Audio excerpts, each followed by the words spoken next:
খেলতামাশা বাদ্যযন্ত্র চিরদিনের জন্য হারাম। আবু মুসা আশআরী রাদিয়াল্লাহু তাআলা আনহু বলেন, রাসূল সাল্লাল্লাহু আলাইহি সাল্লাম বলেছেন, লা ইয়াকুনান্না ফি হাযিল উম্মাহ আকওয়াম, অবশ্যই আমার উম্মতে এমন মানুষ আসবে, মানে এখন এমন মানুষ আসবে, মানে এখন ইস্তাহিলুনা হেরা, যারা জেনাকে হালাল মনে করবে, জেনা কোনো পাপের কাজ নয়, ওয়াল হারিরা, রেশমি কাপড়কে হালাল মনে করবে পুরুষ মানুষ, তাদের জন্য হারাম নয়, তারা মখমাল চাদর ব্যবহার করবে বিছানে, আর সিল্কের কাপড়ের পাঞ্জাবি জামা গায়ে দিবে, অল খামরা, মদকে হালাল মনে করবে, অল মাজেফ, বাদ্যযন্ত্রকে হালাল মনে করবে, খেলতামাশা বাদ্যযন্ত্রকে হালাল মনে করবে। আমার উম্মত এমন দিন চলে আসবে, সেদিন এখন হেডমাস্টারের হেডমাস্টারই চলে না বাদ্যযন্ত্র ছাড়া, নিয়মিত বাদ্যযন্ত্র গান বাজনার ঘণ্টা আছে, ঘণ্টা।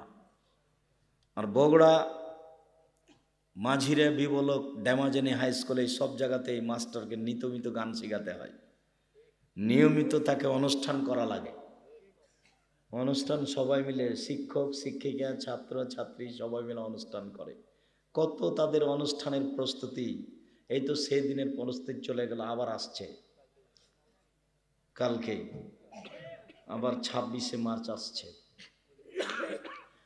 ধর্মের সাথে কারচুপি করে, ধর্মের সাথে অন্যায় করে, অপব্যবহার করে ধর্মকে, পরকালের সফলতার কোনো সুযোগ আসতে পারে না। সব হাদিস বুখারী মুসলিম। রাসূল সাল্লাল্লাহু আলাইহি সাল্লাম বলেন, এই ছেলে,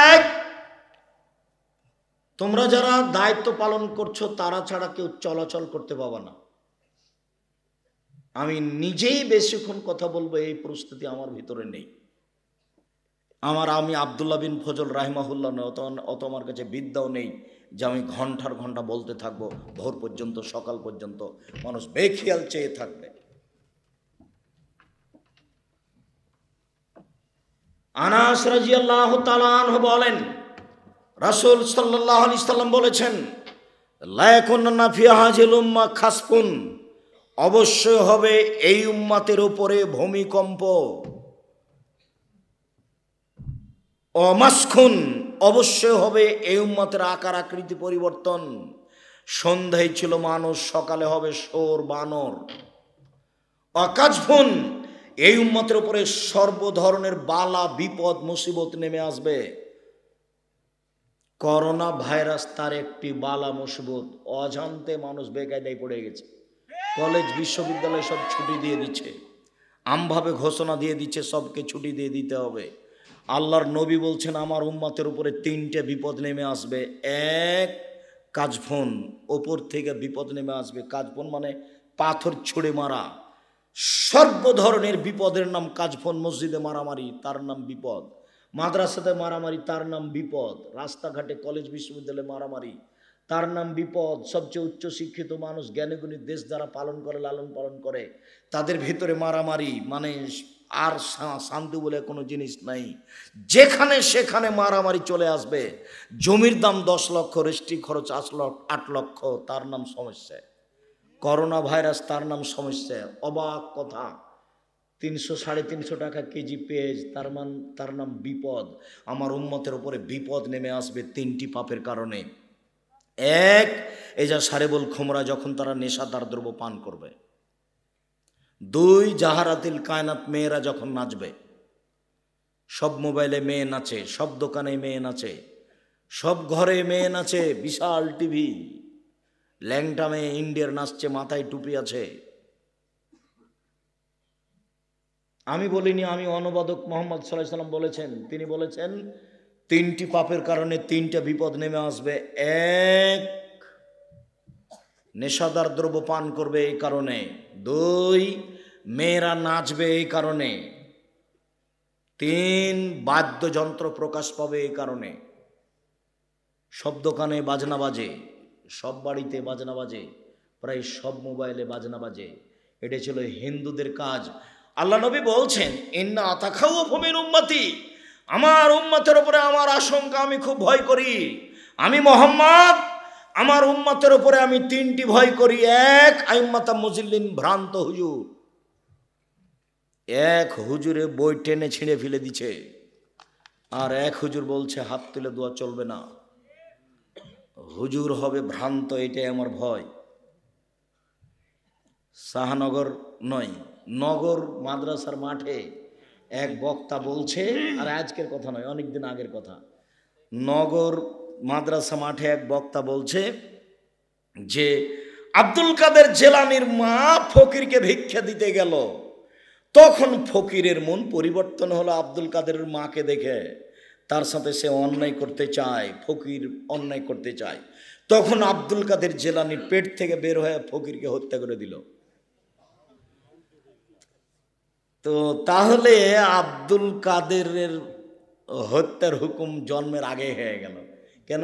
ওই লোক তো আর তার মার সাথে জেনা করেনি, আর জেনা যদি করে আর ও যদি অবিবাহিত হয় ফকির, তাহলে তাকে 100 লাঠি পিটাতে হবে, হত্যা করা যাবে না। কিন্তু আব্দুল কাদের জেলানি যে পেট থেকে বের হয়ে ওকে হত্যা করে দিল যে, তো এখন বক্তা এটা বলল না যে পেট থেকে বের হয়ে যে হত্যা করে দিল, তো পেটের ভিতরে গেল কিভাবে, আর এখনো তো তার জন্মের সময় হয়নি, এটা কেউ বলে না। এটা বক্তব্য আহলে হাদিস মাদ্রাসার মাঠে চলে। সেদিন কি ঘটেছে সেটা আমি বলছি না।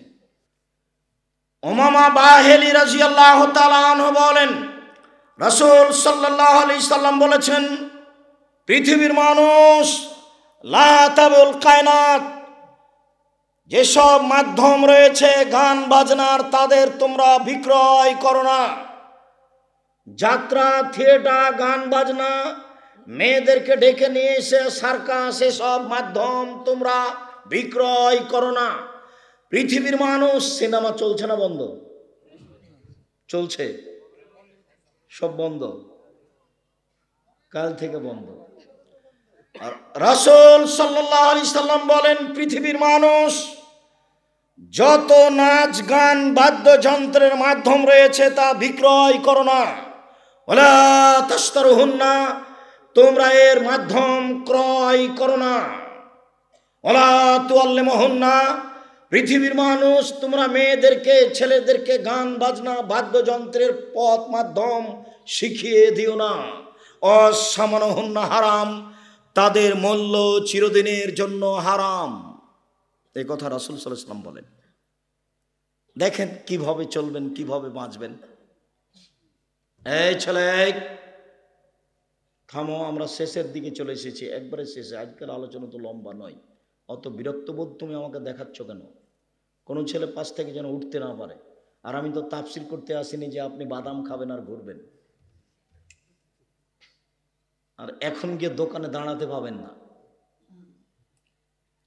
সম্মানিত ভাই বোন, রাসূল সাল্লাল্লাহু আলাইহি সাল্লাম বলেন, মান লাইবাবে নারদেশির ফাঁকা দেদখালাও ফি দামে খিনজির, কেউ যদি চৌসার, ছক্কা, লুডু, দাবা, পাঞ্জা, ক্যারাম বোর্ড, তাস, গেমস এইসব খেলায় অংশগ্রহণ করে, সে তার হাতকে শোরের শুকুরের রক্তের মধ্যে ডুবিয়ে দিল।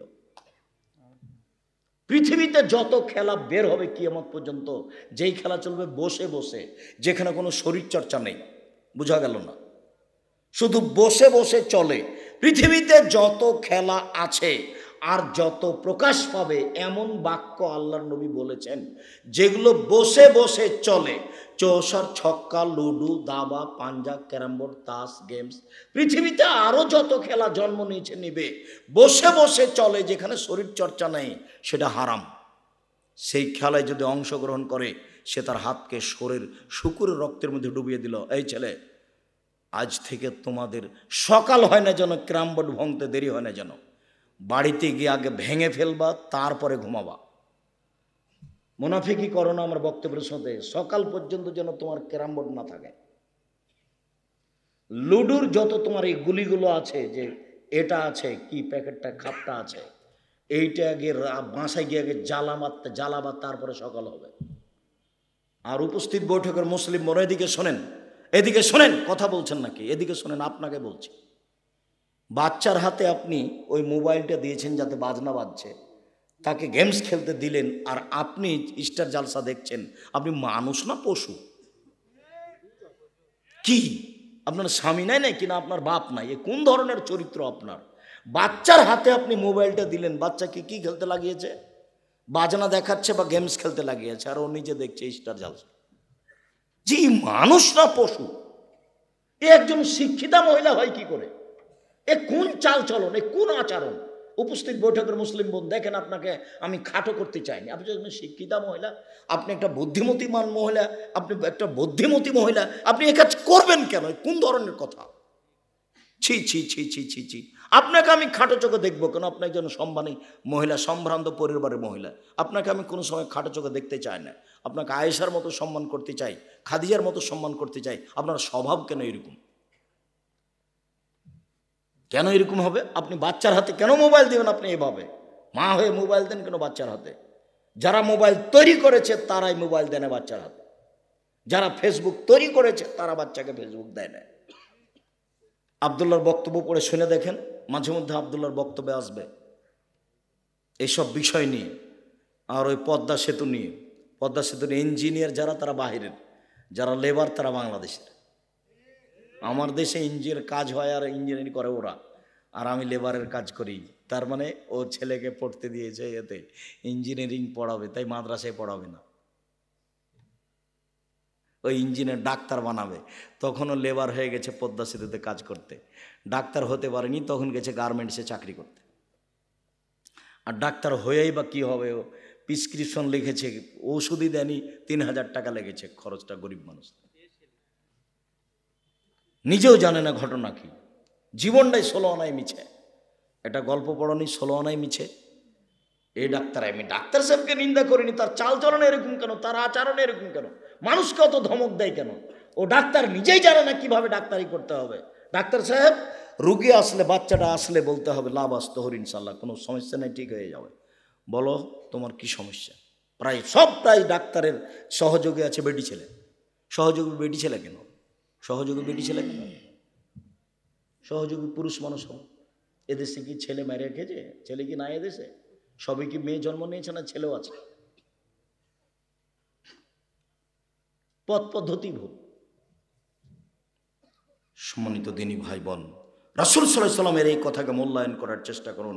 আজকের আলোচনার শেষ হাদিস খুব খেয়াল করবেন, 19 বিষয় না যেন। আমার উম্মতের 2 শ্রেণীর মানুষ জাহান্নামে যাবে, আমি তাদের দেখিনি। আমার উম্মতের 2 শ্রেণীর মানুষ জাহান্নামে যাবে, আমি তাদের দেখিনি। আল্লাহ নবী বলছেন, ওদের আমি দেখিনি, তবে ওরা জাহান্নামে যাবে।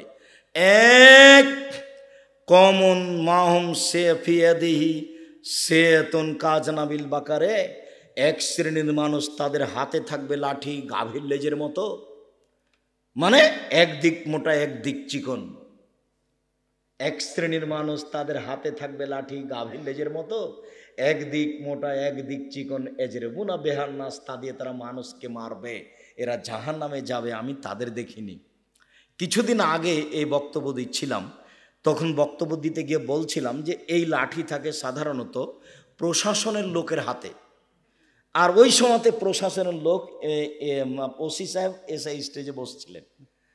তো 1 মিনিট পরে চলে গেছেন। আব্দুর রাজ্জাক সাহেব যখন আমাদেরকে বলছেন, তো বক্তব্য শুনবো না। আমি তাদের বলিনি, আমি বলছি যে প্রশাসনের লোকের হাতে থাকে লাঠি। আর থাকে কাদের হাতে? যারা কলেজ বিশ্ববিদ্যালয়ে পড়ে তাদের হাতে। ওরা তো আর পড়তে জানে, ওরা তো আর মানুষ নয়, শয়তান। সবাই না হলো, আমি যারা এগুলো করছে, যাদের হাতে লাঠি আছে, ওই মারামারি করার জন্য লাঠি রেখেছে।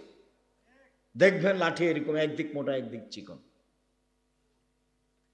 যাদের হাতে আছে লাঠি, আমি তো বাহ্যিক দেখলাম সেই জন্য বললাম। আল্লাহ রাসূল তার কারোর সাথে খাস করেননি। তিনি বলেছেন, আমার উম্মতের 2 শ্রেণীর মানুষ জাহান্নামে যাবে, আমি তাদের দেখিনি। 1, যাদের হাতে থাকবে লাঠি গাভীর লেজের মতো, মানুষকে মারবে, এরা জাহান্নামে যাবে। 2, নিশাউন মহিলা, কাশিয়াতুন, কাপড় পরে থাকে, আরিয়াতুন, উলঙ্গ। মমিলাতুন, পুরুষকে নিজের দিকে আকৃষ্ট করে, মায়লাতুন, তারা নিজেরা পুরুষের দিকে আকৃষ্ট হয়।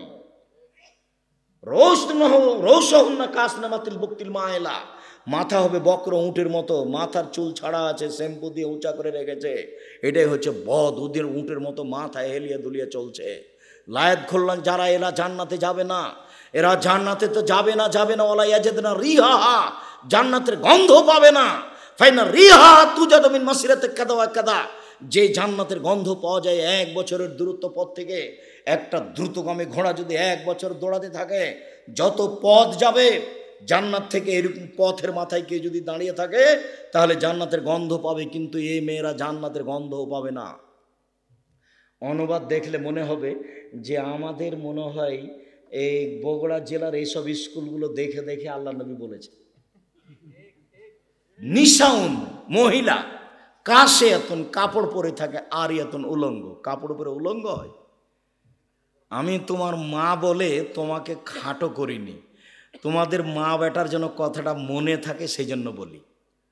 এখন দেখো তোমার মা ছোট ব্লাউজ পরে আছে, আমি কোনোদিন ছোট ব্লাউজ হারাম বলিনি।